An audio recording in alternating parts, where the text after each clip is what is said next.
Hey guys, so I wanted to talk to you about a way where you can make our workout equipment a little bit more versatile, give it a little bit more longevity, so you don't have to go and keep on buying weights after weights and filling up your basement full of home gym equipment, right?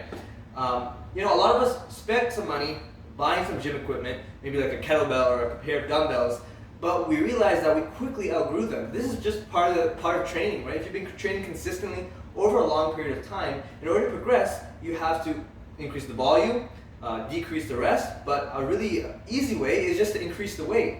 But I mean, a lot of us can't afford buying 20-pound kettlebell, 25, 20, 30, and we'll just have too much equipment, right? So how is it that you can make one kettlebell or one set of dumbbells that much harder with minimal equipment? And that's using a resistance band.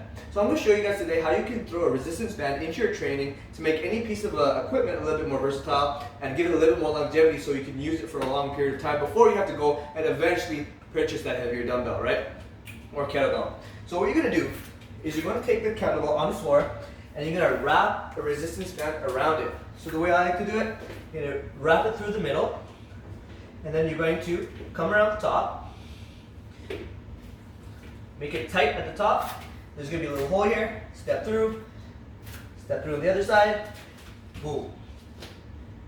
Now you have yourself a nice banded kettlebell to do a lot of your big lower body movements, big upper body movements. For one thing is deadlifts. You're going to find that you're going to outgrow your deadlifts super quick on whatever dumbbell you're using or whatever kettlebell you're using, right? 20-pound kettlebell for deadlifts. I mean, if you're really new, it'll probably last you about a week before you have to up the game, right? So this is really going to challenge you, make that deadlift that much more difficult. The thing about resistance bands is that their tightest or their most resistance is at the top. So you really have to work on developing power, making sure you develop that speed and come out through the bottom very fast, right? To make sure you get to the top, right? So here, explore around the bottom, come all the way back down, explore around the bottom, come all the way back down, right? So that's a great workout. That actually has a lot of resistance on it, right? And if you want to use on dumbbells, it's the same idea, right? So, one dumbbell here, one dumbbell here. And what I'm going to do is I'm going to wrap the dumbbell inside the resistance band, right? Here, and here. And again, I'm going to show you with the deadlift. You're going to step down on the resistance band. You're going to grab the dumbbell with the resistance band. I usually like to wrap the resistance band in between one of my fingers just to give it that tight grip. And again, now you have an RDL, banded RDL.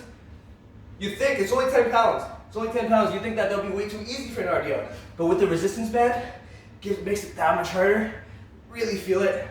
Really have to work on explosion and developing power, right? So again, if you want to make that equipment that you have last you a little bit longer without having to buy so much more equipment, then just buy a resistance band. It makes that exercise that much harder that you don't have to fill your basement full of equipment, right? So give it a try and let me know what you think.